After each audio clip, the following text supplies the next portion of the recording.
On ne peut rien dire de nouveau, ce problème existe depuis longtemps. Je me souviens qu'en 2007 à Sevran, il y avait déjà eu une balle perdue, notamment dans une école.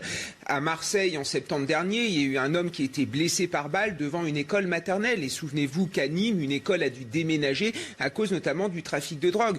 On a affaire à des quartiers finalement au sein desquels on ne vit pas paisiblement, où on trouve des citoyens de deuxième, voire de troisième zone. Ces gens ne sont pas libres, ces gens sont aux mains de trafiquants de drogue et il y a une forme d'impunité qui est inacceptable. Moi, j'ai une amie qui vit à Saint-Ouen dans la cité Émile Cordon qui me disait qu'elle ne peut pas recevoir qui elle veut chez elle parce qu'il y a des trafiquants de drogue en bas de la cité et on demande à ces personnes-là qui vous êtes, pourquoi vous êtes là, etc. C'est inacceptable. En fait, il y a des gens qui sont censés être chez eux qui ne sont pas vraiment chez eux. Et surtout, que fait l'État? On dit qu'il y a des moyens supplémentaires. Des moyens supplémentaires, il faut de la fermeté. Je veux dire, on parle de crise démocratique, mais moi je me mets à la place de ces citoyens. Ils se disent, mais à quoi bon voter? Que ça soit la gauche ou que ça soit la droite, on est toujours dans la même situation. On est victime, finalement, d'un renoncement à l'échelle nationale et c'est inacceptable.